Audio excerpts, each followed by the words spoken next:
All right, here we are again. It's the Fitz and Franson Show. And today's a extra special episode. It is our first show where we are having one of our very own Pentec dealers on to join us and talk about what's going on in the concrete coating world, and more specifically, what's going on in North Dakota and South Dakota. So we have Justin Plante with us. He's the owner of Epic Concrete Coatings. He's got 2 locations in the Fargo area and in the Sioux Falls area, and he's just doing great work. And so the focus of today's show is actually going to be about what it looks like to invest in your team, and what does it mean to have a culture of continuous improvement. And those of you in our network that have not met Justin, he is always asking the question, how can it be done better? And so he's most recently had Matt Fitzgerald out to his site to meet with his sales team and discuss how they can just improve things by a little bit here and there. So, Justin, why don't you take a couple of minutes to just talk about what's going on in your world, and maybe give a little bit of background to previous business experience, how long you've been a dealer with Pentec, and so on. Yeah, no problem. Well, thanks guys for having me on. Justin Plante, like they said, we began our journey with Pentec. That was the first product that we ever sold. We started in October of 2018. So we've been all hands on deck here. We currently run 4 trailers here. I have 1 sales member in Fargo, training in another one. And then about a year and a half ago, we opened up our second location in Sioux Falls. So 1 full-time sales member there. We just went to our second crew this year, so it's been great. I personally reside in Fargo, North Dakota. My wife, Nicolette, and then I have twin girls that are 8 months and a 3-year-old boy. So busy home life, busy work life, but wouldn't change it for the world. So, yeah, that's awesome. 2018, you're a veteran. You've seen a thing or two. Yeah, we've been around a bit. I think probably one of the more unique things about where we're from is obviously it's probably one of the colder states that you get in the United States. So a little bit of seasonality with it, but we spent the last few years battling that, figuring out how to pre-sell work. Number 1. Number 2 is trying to see how we can push off some of our commercial projects and things like that to the winter, just to try to minimize how many people we got to lay off in the winter. So luckily in the last 2 years in our Fargo office, we haven't had to lay off any of our installers. We've had a pretty good load of commercial work that we've brought into the winter. And then our sales team also keeps rolling through the winter with pre-selling projects for when the snow melts. So it's been great. Yeah. And in the Dakotas, you don't know when the snow will melt. Yeah. I would say there's definitely more winter than there is summer. Yep. Yeah. I think it melted off. I'm here in July. There's still a couple spots out there. I think you can find it. Yeah. Yeah, that's great. So Powerful Media has worked with Justin. This is our second go around. We worked together a little over a year ago, and Justin's always asking how can I do things a little bit better? And he reached out to us and he said, hey, I think I have a pretty good handle on things. I'd like you guys to take it over for a while and see what's different. And last year, we realized Justin had a pretty good handle on things. And Powerful came in and did what we do, and we both kind of came to the same conclusion that Justin understood marketing best practices for social media, and he was already doing great work. And then just a couple of months ago, we stepped back in, and one of the things that Powerful's doing for you is freeing up some space for you and your team members. So one of the things that we love to do is kind of be an FTE for our customers that they don't really have to manage. When you look at payroll and you go, I don't have to hire, train, I don't have to pay vacation. You just show up and work, 365 days a year almost for me. That sounds like a win. So it's been great to work with you in both your locations and just brainstorming with you because you're always so inquisitive. So today we're going to kind of talk about what that looks like. And so for you, even though Epic Concrete Coatings does things pretty well, you have this philosophy that you can always get better. So kind of tell us about that mindset if you could. Yeah, one thing with being with Fitz this week, actually, we just went over a little bit this morning, is that, we talk investment versus price, right? A lot of people think of investment versus price. And I mean, when we're out there selling to our customers, we're selling it as an investment, not necessarily a price, right? So I think that's a great philosophy. And I think if that's how we're selling our product, I don't think that we can look at our sales team any different, right?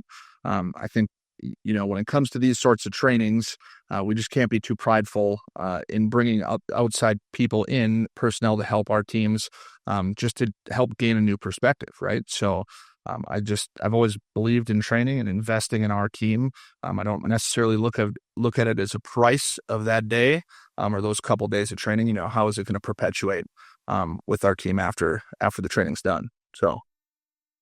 Yeah, I will tell you, Jay, having been here for a couple days now with Justin and the team, it's not just, I don't think it's just Justin's mindset. It's a cultural thing in his building for sure.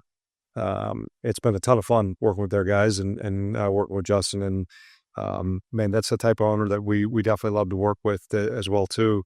Just the hunger to get a little bit better. And, even if it's 1% better of the difference that can make. Justin and I were talking about that a little bit yesterday about percentages and 1% versus, no percent does for you. And he's not passively waiting for that to happen. He's actively going out and getting it. And the rest of the team marches to the same sheet of music there for sure. Yeah. I just think that's important too. We make sure that they know it's important that when we bring somebody out to help us with training, that everybody's buying into that, right? That's the biggest thing too, is that we have to, like Matt says, you got to get a few nuggets out of there. We're not going to flip the whole sales regimen upside down after it leaves, but if we can make some tweaks and things like that, that we can implement moving forward and we can get a little bit better. That's the most important thing we can do on the sales side for sure. Yeah. Yeah.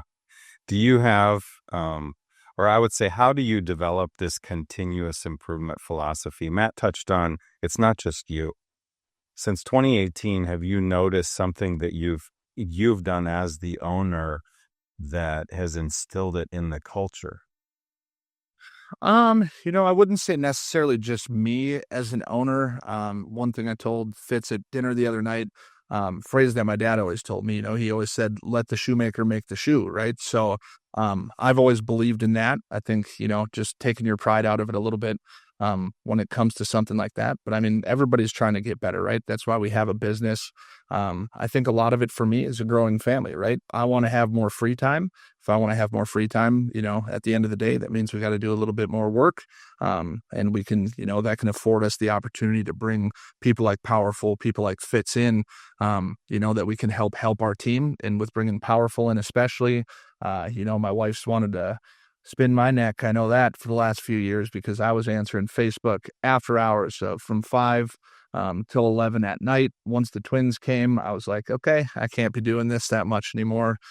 Weekends, and it's great that you guys work around people's schedule like that, whether you're doing full-time white glove service, or, for us, you guys are taking over at 4 p.m. I don't have to worry about it. When my day is over, I can pick up my kids.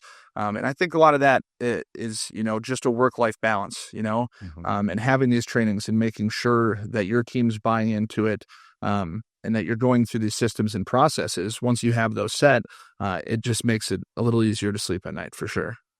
Yeah, definitely. One of the greatest marketers of all time, Seth Godin, says, people like us do things like this. And he's got it as simplified as it can possibly be. And I think that, to what you guys are talking about here is you've really shown by leading and you've said, if you work at Epic Concrete Coatings, you're looking for ways to improve yourself. And we're definitely going to do this. It's something about who we are. That's us. That's really good.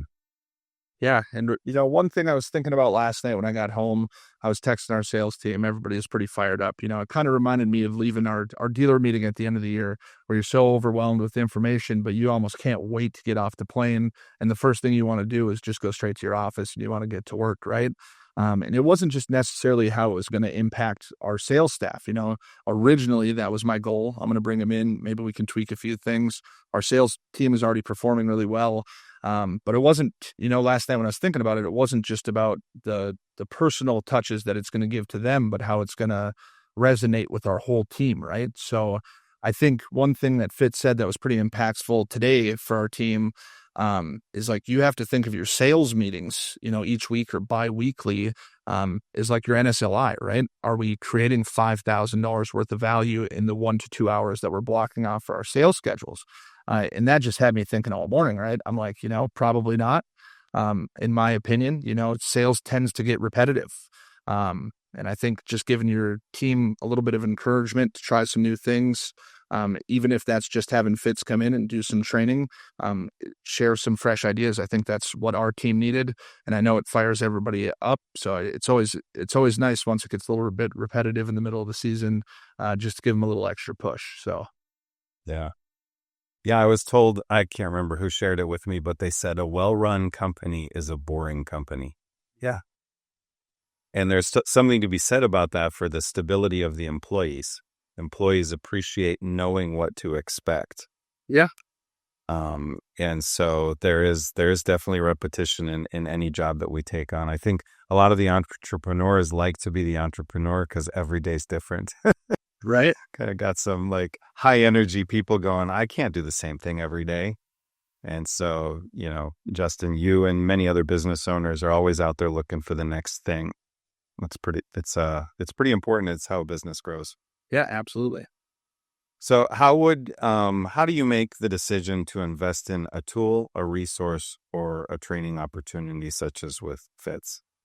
We're pretty grateful for everybody that we have in our network, right? So I wouldn't say that I'm the first to adapt a lot of these things. I will say I think I may have been the first one to reach out about Fitz once that came out. I fired an email back that night because I knew that's what we needed, right?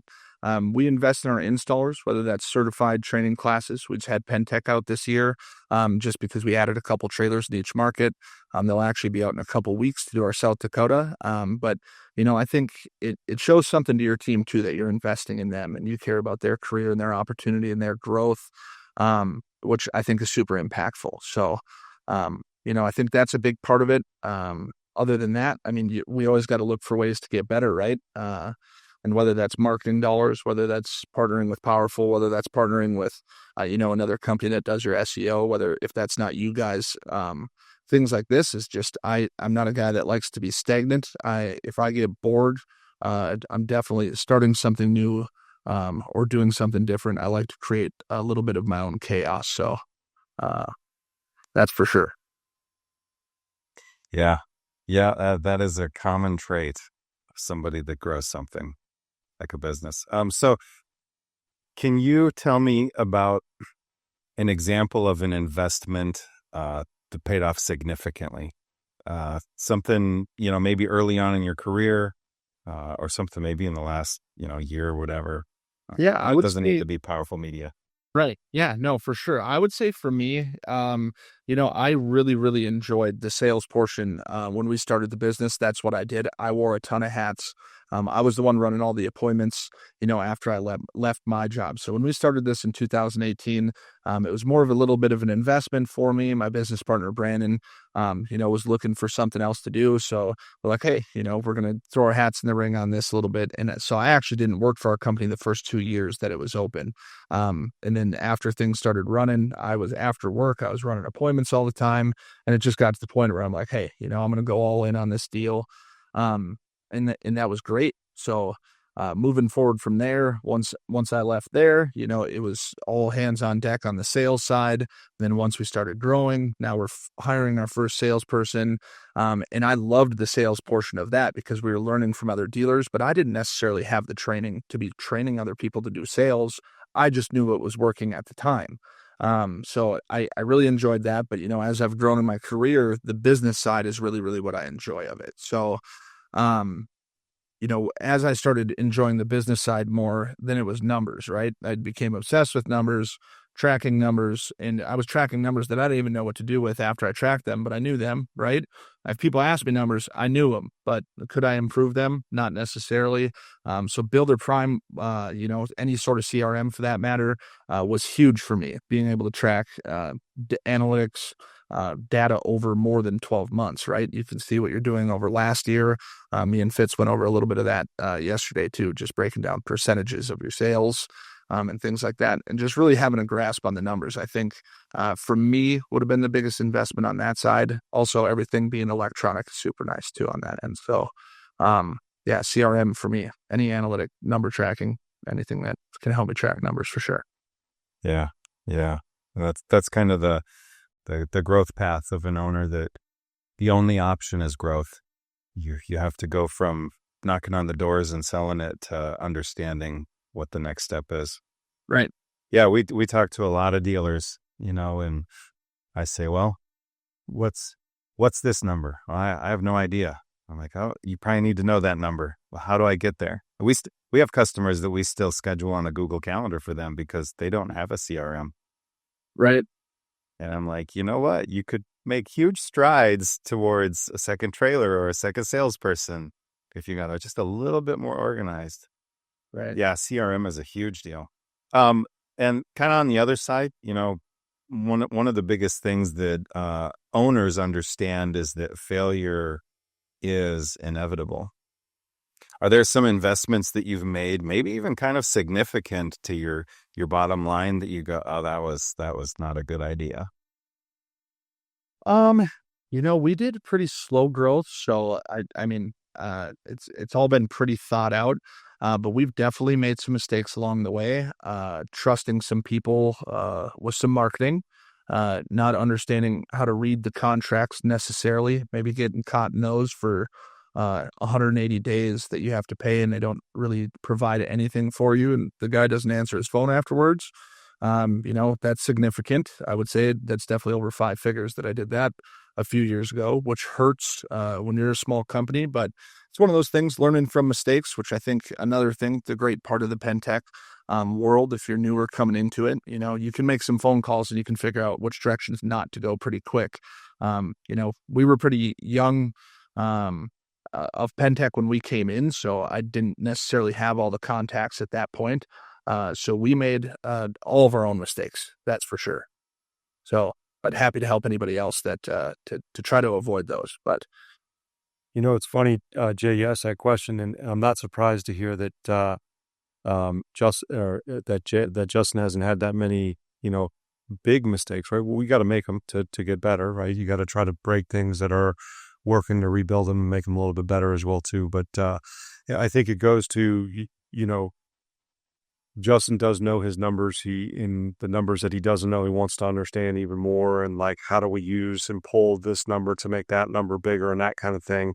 And Justin alluded to wearing a lot of hats, right? Or all of the hats at a certain point in time. And I think that that's part of it too, is like when Justin knows his numbers the way he does, or at least has the curiosity about a number he doesn't understand, it helps to point out, hey, like, this is not my strength. This is where I need to go invest, right? Either it's me personally or company or whatever it is. And that's a really great trait. There's not, maybe not a lot of owners that know it that well or will admit it even when they discover it, kind of thing, because, hey, I don't want to pay somebody else to do this because I can talk about it. But you realize how spread thin you are when you're wearing all those hats, if you're paying attention to the numbers the way that Justin is. Yeah, and just to add on that a little bit, Brandon, my business partner, he's always ran the installation side, right? So I help hire and fire. I obviously do the payroll and things like that. I sit through the meetings, but I haven't really had to deal a whole lot with the installation side as much as he has, for sure. But moving forward, when I was answering all of our messages, setting all of our appointments, and doing all of those things, the first thing I knew that I needed for a key hire was an office manager, right? So, and I realized that when we were going through Powerful, especially when you're gold mining your leads and you're doing those sorts of things. Sorry, my dog's running by here. Start gold mining your leads, you realize how much money's sitting in front of you that's in your CRM that you physically don't have the time into your day to go capture, right? And that was really, really eye-opening for me this year. I know that we sat through your spiel that you gave, Jay, and that day I went in and relayed out all of our Facebook, and then we contacted you guys. I'm like, hey, we got to dive into this. And the amount of leads that are sitting in your CRM today that you can go out and capture and set those appointments, super eye-opening. And having somebody, once you're doing that sort of gold mining and you're going through all these old leads, you really got to have somebody that's willing to spend the time to go through it and keep them all organized, right? Calling them one day doesn't do you much good. Yeah, I have team members, and one of their favorite things to do is send me screenshots of appointments they booked from a customer from 2022. Yeah. And they've been using ChatGPT to find creative ways to reach out to people that are, it's a 3-year-old conversation, and And I have a girl that works for me that I get them pretty regularly. She's like, got another one. Yeah, it's some creative way to say, hey, it's been a while, and then like laugh emoji. Did you ever get your garage floor taken care of? I'd love to get that taken care of today. Right. I was working, sometimes I actually get my hands dirty these days. And I was working on a page down in Phoenix.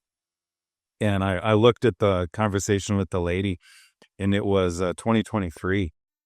And she had asked for her front steps, her patio, and her garage.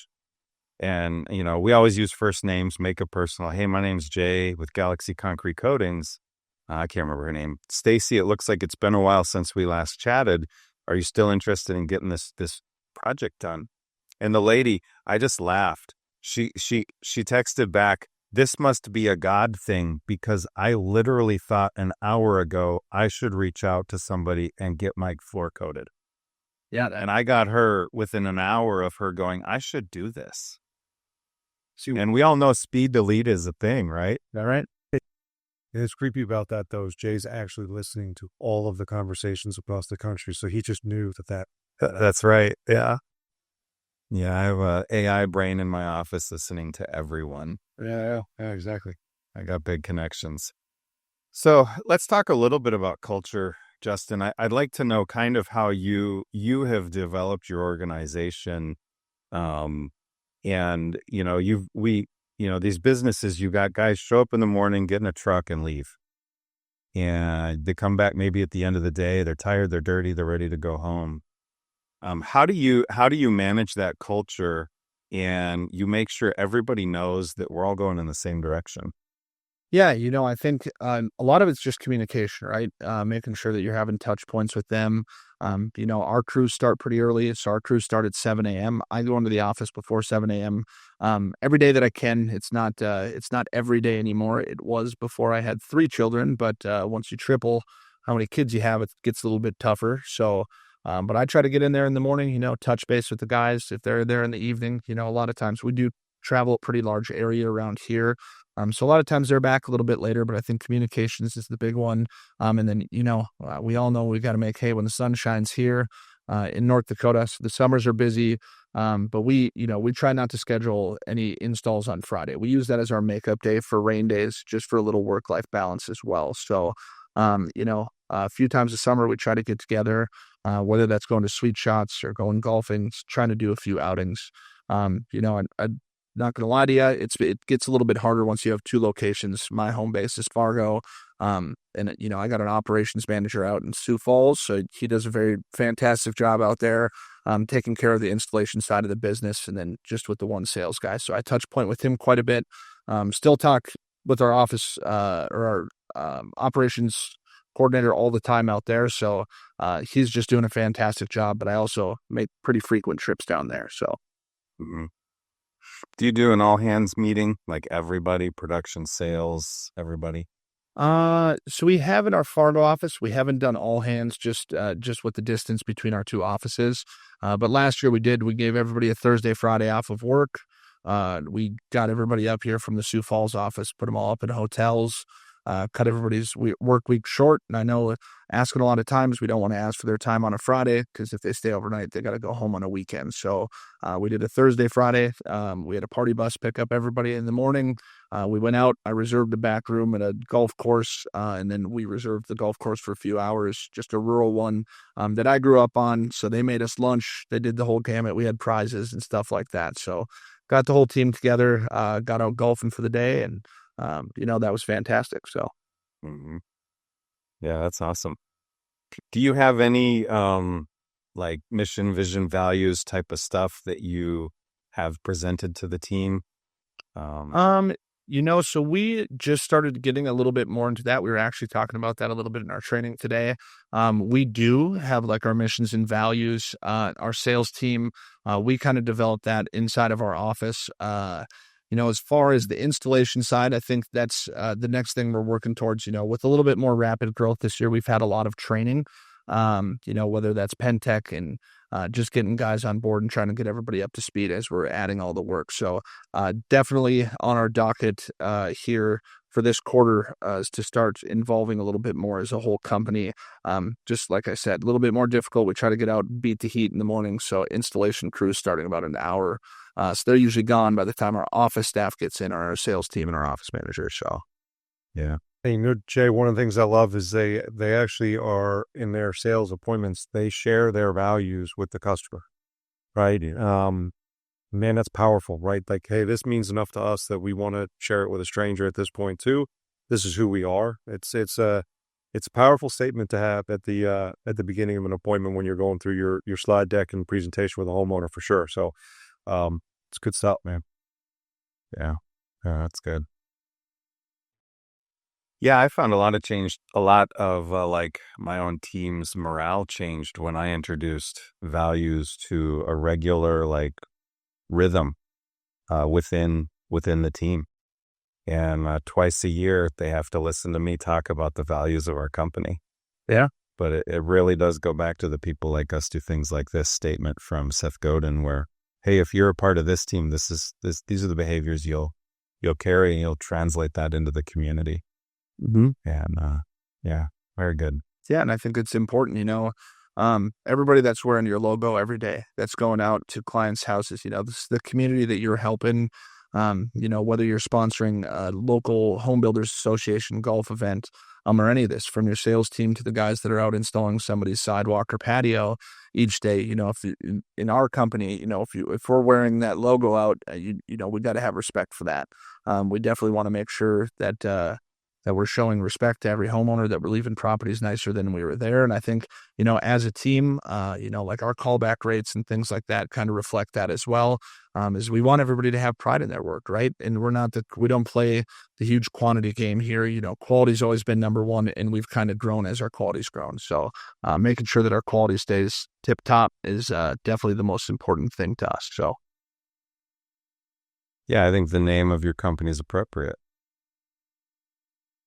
That's cool, it's epic. For sure. Yeah. Thanks. Yeah, I like it. Do you have anybody on your team that you would kind of like to maybe brag on briefly? Somebody that you've seen come through the ranks, somebody that's latched on to the vision that you and your business partner have set for Epic. Maybe you've been able to offer promotions or something like that. Yeah, you don't need to use a name if you don't want to. Yeah, no, and I don't mind using names.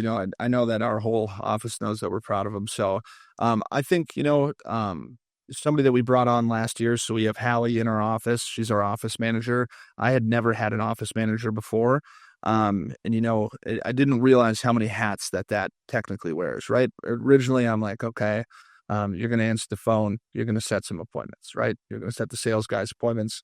She's definitely stepped up, whether it's events, running events, being in contact with our sales guys, helping with the powerful side of it with your team. A lot of the stuff that we do that's not just marketing per se, but yeah, all the BIA events and stuff that we can go to like that. She does a really stellar job on that. And just to follow up with these clients, right? So when you're wearing a lot of hats and you're trying to grow your business and trying to get the revenue to flow so that you're able to hire somebody like that, you really don't realize how big of an impact it has to have somebody have their day dedicated to all of that stuff, right? And to be frank, it's all the stuff that's kind of pain in your rear every day that you put off, and then at the end of the week you go, oh, it's Friday. I was supposed to do this on Monday. I better get it done, right? And it's just the small things like that you don't realize, it might not fall that big of importance on your scale, but realistically, it's just as important as everything else you're doing. So she's grabbed the reins with that. She loves talking on the phone. I had been burnt out after 5 years of talking on the phone all day and answering all of our phone calls. So that's it's a fresh feeling in the office. So that's been very, very great. And then hats off to both our sales guys in the office too. Genuinely our whole team. So everybody's kind of been stepping up. We've grown at a little bit more rapid rate here the last couple of years, and really without everybody there, we couldn't do it. So, Sure. Well, can we talk a little bit about your time with Matt? Yeah, absolutely. All right. Sure. So you brought Matt in for training. Can you tell me a little bit about your experience or maybe some feedback you've gotten from your sales guys over the last couple of days? Maybe what you thought it would be and what it turned out to be. Just kind of, it's open. Yeah, and like I said, we signed up right away for it. I had the chance to meet Fitz when we were out at the dealer meeting last year. I think it was very briefly, so he probably didn't remember me because he was trying to dodge the bullets of the financing questions, or the easy pay questions as we call it. So moving into it, I knew that he knew about that a lot. And with the 0% for 24 months that Pentech's been offering, and I knew that with that going to be going, potentially towards the wayside, however, that's going to go, is that we still wanted to offer something because he, quite frankly, he was correct. It made a giant impact in our business this year. We were doing about 30% in finance jobs, which what we didn't hit the mark what we were looking for, but we wanted to be able to keep that going. So a lot of it for me, selfishly, is that I got to have a couple onboarding calls with Matt prior, and I had asked him prior, I'm like, hey, I know this only goes till noon this one day, but do you think just me and you could sit down? And a lot of it was just tracking, NSLI, tracking true closing rates, that was the big thing. There's a lot of people that track their numbers differently, and my head turns about it all the time because I'm like, am I doing it the right way or am I the one doing it the wrong way, right? But as far as our team goes, they were very, very excited. I think anytime that you can have somebody with the experience that Matt does come in and you get his full attention for a couple days, it's pretty special. So hats off to Matt. We had a great week. I know that moving in to this weekend, I am currently going to be moving, but I wish that I could sit in my office all weekend. Mm-hmm. Yeah. Yeah. Cool. Yeah, that's pretty cool. Matt and I work together quite a bit, and he's got a big heart where he sometimes struggle to say, I don't even want to charge for this because I just like doing it. Yeah. And Yeah. When you can it's always tell, nice when you find the passion Yeah. comes out. So that's, and I think, when you have people come in, a lot of, some people that you bring in, or you do Zoom calls, webinars, or what. So, it's always, it's not just based around a whole entire group of people, right? Like he came and made it personal to us for our size business. I mean, we had two salespeople in there. So it was a small room. It's just three of us sitting in the room, right? But how impactful it was just with us three sitting in there was great. And I think for our sales guys to understand too, like I said earlier, sales just, it isn't static, right? So what might have worked last year probably isn't working this year, or a portion of it. Our salespeople feel it, they see that our competitors, they're moving up, our competition's moving up, they might be leveling up, and we have to be willing to evolve as well. Otherwise, we're going to be behind the eight ball on that. So, I think using some of his strategies that he brought in, and you could just tell our guys, they're like, oh, some of it's just cadence, right? Some things that we've never talked about, cadence of how you're talking, like some of your body language, things like that. Just some real high level stuff that I think, they all got some good nuggets from, and I know that they're going to be taking notes and practicing. Mm-hmm. So, yeah. For the record, Jay, they do it like you said at the beginning of this, like Justin and his team do a lot of things really well, right? And I think one of the things that's important, like for me, and I know with you on the powerful media side, that hey, we don't want to change everything you're doing, right? Like that you're here for a reason. You're able to invest this money for a reason. You must be doing some things really, really well, if not exactly right? But can we identify some of those like little nuances or holes, or like, hey, we just changed this a little bit. Now all of a sudden, what was really good is off to the races, kind of thing. And man, watching his guys, and again, it's cool because it's a small room, so we can kind of go into maybe a little bit more specific detail for each person, as opposed to being maybe generic with a room full of 100 people or something along those lines. And watching his guys, the second, we're talking about something and like I say something that's like unique or different than how they hear it. Like at one point I was like, more the pens are going to catch on fire. That's how fast they're writing, right? But it's cool. We're not talking about overhauling their entire process. We're talking about like, hey, what if you just tweak this little thing this way? What do you think it's going to elicit in a response from a homeowner? You can see their wheels start turning. So again, they're just taking that idea of like a little bit better each day is going to get us a whole long way at the end of the year kind of thing. So, and I think that's always an important thing too. Like, whenever I've gone into a place, like sales reps usually have like all right, who's this guy? And like, what are we going to have to change? And change is like sales reps' favorite thing on the planet. And I think when you go in and you go, hey guys, like you're doing things really, really well. And all of a sudden it's like, whoa, wait a minute. Okay. And like, but what if we did one of these other things? So, one of the things Justin and I talked about when we were there and with the team was we all go to these conferences, right? Where Justin and I met, earlier this year. And, we walk away with that, with, a notebook full of like 30 pages of notes. Right. And I was as guilty of it as anybody else. I'd get on the flight on the way home from wherever I was going, and I'd be like, man, I suck at this. Because look at all of these great things that everybody else is doing, and I'm not doing any of them. I got to get off the plane and do all of them, right? Which is impossible. You can't do all of those things. And the reality is like, I don't suck at doing this stuff. Like, I'm pretty darn good at it.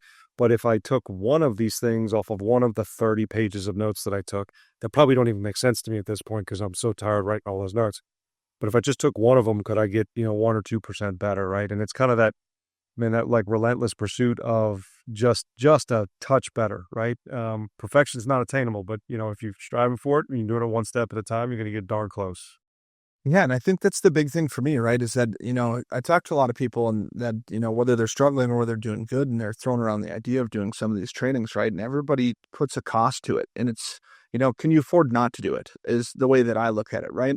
We're investing in all these different areas, whether it's investing in new equipment or you're upgrading this, upgrading that. I mean, can we really afford not to invest in our team as the competition grows? And I think the answer is no, right? Like, if you're going to go into commercial real estate or something, right? You look at an ROI. Well, realistically, Matt, he showed me a piece of paper and he's like, oh, if your closing rate went up by 1%, look at this number. And I'm like, yeah, if I offered you $50 bill and you handed me 100, I would say yes every single time. So I think that's super important. I think, with Matt's training, it was a little bit deeper than that, right? Like, so I run our sales staff. But it was what I got away out of it too, right? Now, not only while we're changing this, what can I measure, right? What can I measure and what can we improve on and what can we implement? And I think that was the big thing is Matt never sat in the room and goes, hey, you guys should change this. You should change this. You should change this. It was more bringing a lot of fresh thoughts and like one page on our Engage presentation we spent 15 minutes on. And our guys were mind blown. They're like, oh, I never really thought about pitching these different pricing deals like you're doing there, and they're jotting down notes. And then that gives me something to go over because in the back of my head, I'm going, okay, we have all these things. We can make some minute changes and some tweaks here. But at the end of the day, I still have a laundry list of stuff that I can make sure to build our sales meetings, like you say, with an NSLI. That's $5,000 worth of value for those guys for the 1 and 2 hours that they're giving up of their time. When we have those. And I think that's what's important is that we can keep that door revolving and we can make these minute changes and everybody bought in on it, right? It only made sense. Like some of the stuff, it's like, yeah, we're going to change that right away. It's just how we say it, right? Why wouldn't we do that? So very impactful, talking with our sales guy. Matt went to go ride with my sales guy, Jordan, and I was talking to Jake before he left. We were having lunch and he's like, man, I might have had one of the worst months I've ever had last month. And it wasn't that bad, but he's like, I'm going to have the best month I've ever had in August. And I'm like, and he goes, and it starts tomorrow. I go, you bet. Yeah. So, and that's just awesome to hear, right? It's just lighting that fire. I think that's one of the important parts too, right? Is why be stagnant? Even if you're doing good, there's always room for improvement. Mm-hmm. And there's a little bit of excitement that comes after like even just being exposed to like the same thing in a different way. We talked about that today too, right? That, sales meetings have a value associated with them. Marketing meetings have a value. Like if people are being pulled off the phone, those are appointments that they can't be setting. And if they're being pulled out of the field in sales, they can't be selling and generating, the amount of dollars. You take the number of your team and by your average NSLI and like, hey, that's got to be the value of this appointment. And it's funny. It's like when you look at that, right, there are, Jay, you and I have talked about this, right? As a manager, you've committed to a life of like saying the same 4 things over and over and over and trying to find creative ways to say, thing 1 4 different ways. But we talked about it today, right? Like, the best players in the world still do the basic things, right? Mm-hmm. They hit off a tee, they catch, footballs out of the jug machine, right? Like they do all of these things, but that's what makes them the best in the world. So like, if you're not practicing in your your sales meetings, you're not doing what you're supposed to be doing, right? If all it is you up there reading numbers and talking about we're this far behind goal, or like you guys got to get your paperwork right, like that's not a valuable meeting, and your sales reps are probably tuning out. But hey, look, we're going to do this for a short period of time, and then we're going to come in and work. Like this is a workout session. That's what it is, right? So be prepared to come in here and role play. Be prepared to come in here and talk and challenge the idea of how we're doing it now versus how maybe somebody else is doing it right now and is a little more successful than you. So, Right. I think that's a really big thing and I think Justin runs a good meeting based off of what I can tell and see and listening to the guys. Like, I don't think anybody rolls their eyes about having to come in the office. That happens a lot, by the way.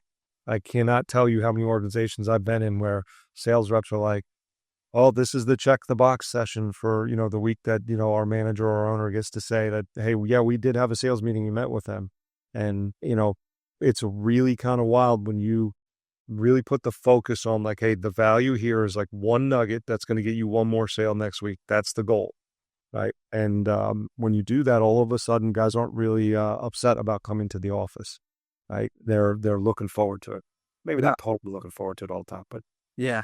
Well, and I know our guys look forward to it, but at the same time, I felt the exact opposite way to that. I was like, man, I'm blowing it on these. Like, we could be having much more productive meetings, right?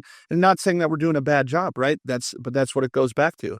Even if you're doing things that are working and it's going well, you just get these 3 little simple ideas. And you're like, man, I could easily implement those 3 things in my next sales meeting, right? Why not do that, right? If there's things that we can practice and improve, and I think just putting a value to that, I think it is super important, right? We're not wasting people's time. I mean, that's the biggest portion of it, right? We've got to get something out of those meetings for sure. Yeah. I run a meeting. Go ahead. Go ahead, Jay. I'm sorry, buddy. I was going to say, I run a meeting, and I've handed it off to Dylan on my team, but every single Tuesday, my team has to show up. And it's very repetitive, but it reminds everybody that we're going in that direction and we're all going there together. Mm-hmm. And I was talking to one of my top performers, and I said, I almost feel bad that you have to show up, And he goes, oh no, Jay, this is the right thing to do. I'm glad to be a part of it. Yeah. That's why he's a top performer. Yep. And has the attitude for you, right? Yep. Yeah, for sure. The reality of it too is if the whole team's getting a little bit better, that's going to make that top performer a little bit better because, hey, they're chasing you, right? And yeah, but I don't want to like be beating everybody by a landslide. Like I want to beat like the next person by like one more, whatever it is you're measuring, right? And I don't want to do it because we all had a really bad month. I want to do it because like we're all kicking butt right now for sure. So right. Yeah, it's definitely more fun to celebrate the wins, right? Especially as a team, you get above your goals. That's when it starts getting fun. You don't let off the gas. That's the whole point. They said, let's see how far we can take this thing. And having people that buy into it just as much as you do it's super important.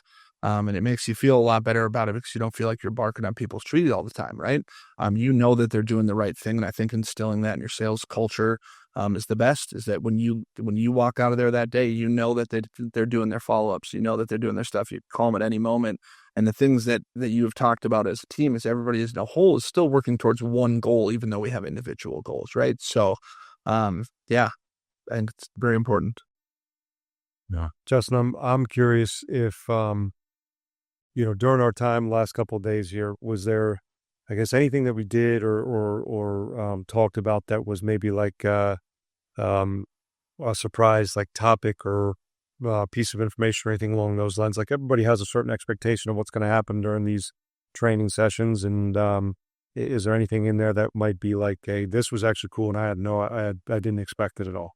Yeah, I think day one, just how we started the meeting, I think, not so much, I wouldn't say like a surprise, but I would say what we got out of it though, right? When we're talking about DISC for clients, right? We always talk about giving DISC for your employees and figuring out, kind of who everybody is. But, being able to break down the clients, like you said, but we're not prejudging clients, things like that, but what are some flags?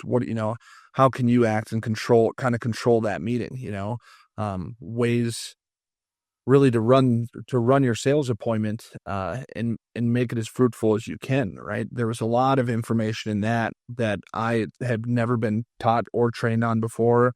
And that's when I asked you, I was through my third piece of notebook paper. I'm like, Matt, do we get this deck after you leave? And he's like, yeah. I'm like, thank God, because I got to quit taking notes so I could pay attention to here. So, yeah, there's so much stuff that I brought to the table that realistically, there's been some repetitive training in the past that we've had, everybody's selling the same product. You're selling the same product every year, but I think it's not just about the product, right? It's about the process. And I think just making sure that that's ever evolving and making sure that you're not behind on that. And, there's so much great stuff. I would have to look at my notes to tell you where to start with that. Good stuff. Yeah. That's good. Yeah. And I think the last thing that I have is, like even from like a management perspective, right? Like if you're thinking about it just for your team, if you're trying to freshen stuff up, I think I took more notes than anybody in the last 2 days that we've been there. So, what you're going to get out of it as a company as a whole, I think is what's important.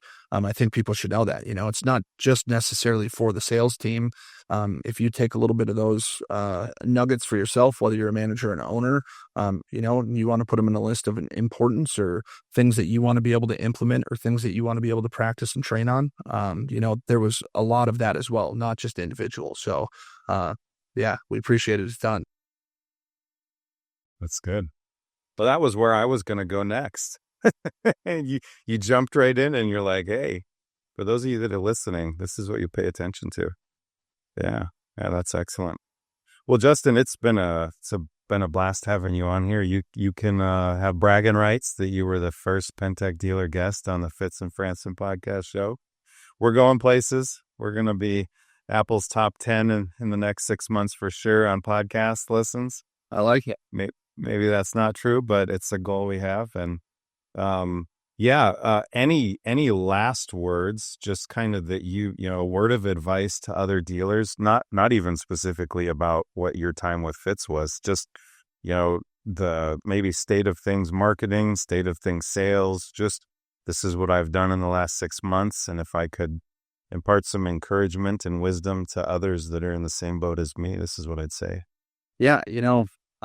Going back to it, I think, if you don't know how to track your numbers, reach out to somebody that does, right? There's not that many KPIs that you actually need to track in order to measure stuff, to improve stuff, and don't be scared of your numbers, right? You don't have to sway your numbers or calculate them a different way to try to make it look great, right? The whole reason that we're tracking the numbers is that you only track what you want to improve, right? So, I think knowing your numbers is important. I think especially when when you're reaching out to people to do training like Fitz, or even you're going to work with Powerful, you're going to work with anybody that's going to take on anything that involves revenue, right? There's some numbers that you have to track, whether that's, appointment set rate, what you're selling off of a different lead source, what's the revenue produced by that, what's the appointment cost for that.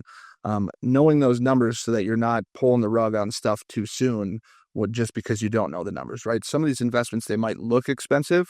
Once you run the numbers on them, what is it producing for you? So I'd say get to learning numbers, be friends with them. Yeah. Love spreadsheets. Yeah. If our math teachers could see us now, who knew? Yeah. Oh, mine would be surprised. I'll tell you that. Yeah. Yeah, that's good. Yeah, we track a whole lot of things over here too, and it took us a while to figure out what were the right things to track. And I liked your comment earlier at the beginning. You said, man, I tracked numbers. I had data. I didn't even know what to do with it. Yeah. But I had the numbers, and we've done that over the years too, where we're like, this number probably matters. And we track it for a while, and we're like, oh, I don't think it actually matters. Mm-hmm. On the marketing side, marketers like to give you big numbers. Oh, you reached 300,000 people last month. And you're like, wow, 300,000, but I got 5 leads. Right. It's like, those were like 295,000 wrong people. Right. Yeah. Yeah. I find 300,000 of the right people. And that's part of the importance of tracking your numbers too, right? Is that when you're hiring people to do any sort of marketing or thing like that, right? If they're doing a good job. You can kind of put your own, track your numbers on your appointment costs and things like that to know, is it working for your business, right? Yeah, maybe they're getting a ton of traction. Great. Is it producing revenue? That's what we're all here for. So I think, yeah, numbers. Yeah. Cool. Absolutely. Matt, any closing words? Should shut this one down. So, I'll say this, right? And I think that, again, hats off to Justin and investing in his team and investing in growing. Look, there's an old saying, right? If you're not growing, you're dying. And man, oh man, is that true. So when you get comfortable and complacent, I promise you there are competitors that are running real fast to pass you by, and they will leave you in the dust. They might be nice people when, you're all, at a bar or something together, but their goal is to beat you. And if you're at the top of your game, they're coming. And how are you going to make sure the bar continues to raise for everybody else that's trying to catch you? Yeah. Yeah. That's good. All right. Well, thanks to our 5 listeners. I'm excited to start. Yeah, right. Matt knew this was going to be edited. He said, Yeah. He bamboozled me into this. So, On my help, sales guy. yeah, I like it. You got me. Yeah. And if anybody has questions about what Matt did over with Justin loves to talk about what he's doing on his business. And I'm going to speak for you on this, Justin. You take phone calls and you like to support the network. And Matt's always a phone call away as well. And Powerful Media, if you just want to call us and strategize, give us a call. We'll see if we can help you out. And we might not be the right fit for you, but we'll point you in the right direction. So thanks, guys, for showing up today. And everybody have a great weekend. Yeah, appreciate you, fellas. Take it easy. All right.